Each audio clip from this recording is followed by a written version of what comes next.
had a I chance guess to I'm talking to you. have you had a chance to watch Trese yet? In fact, I was listening to you guys talk about it and the Philippine folklore and stuff. I this past was it Saturday? I think it was Saturday.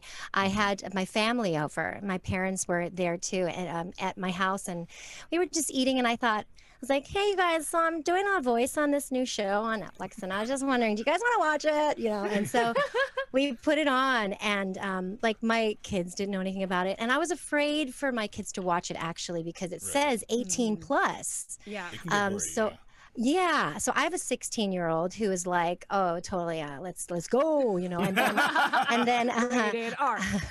exactly, just pushing the limits. But my 9-year-old, he brought down his big brother's computer so that he could like watch YouTube videos that were more age appropriate. But because he didn't want to be upstairs by himself, because he knew that Trece was kind of like a scary kind of show. So he didn't want to watch it, but he kind of he didn't want to be left out. So he ended up sitting right next to me. And I was like, "It's just a TV show. It's just a TV. It's just folklore. It's not real." Like I had to keep talking to him through it, but we only watched one episode. Yeah. because I couldn't put him through anymore. I was just like, okay, I'll just watch. I will have to watch the rest, later at a later date when the kids have gone to sleep already, having nightmares about Tres. The funny thing I think is like if that were like the older generation of parents, it wouldn't even be like it's not real. They used to speak like it was real. Like, If you don't go there, if you go there, the momo's gonna get you. The Momo is gonna get you. Oh, Yeah, Too You don't loud in the behave, the forest. it was right. all warnings. I know. It was sort of a way to get your kids to do what they're supposed to do. Because I remember I grew up with the folklore, like Andy was saying. I have a small understanding about it, but definitely when I was growing up, my parents, they told us about the momo.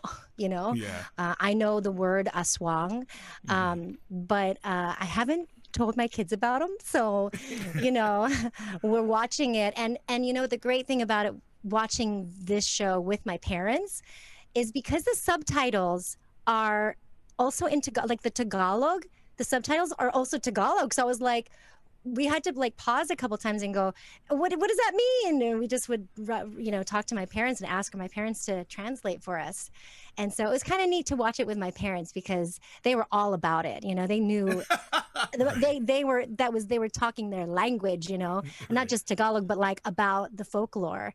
So they were schooling us as we were watching the first episode. I still need to watch the rest of it, so no spoilers. It's so interesting to me too, because there is, I think, where we are culturally, there's not a lot of folklore that lives with us daily, right? Mm-hmm. But I feel like there are these other places. I'm thinking about even just like my uncle who lived in Chinatown, and just in Chinatown, there still was like, ghosts were part of your daily life, right? Right. There was still like, I need to burn this incense for this, otherwise my luck's going to be bad or whatever like that, right?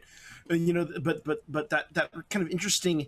It's such an interesting way of how we as people kind of deal with the natural world around us, or process anxiety. And I always kind of love like talking about it, or like hearing about it, or hearing how present, stories and folklore and superstitions are in different households. Go ahead, Jen.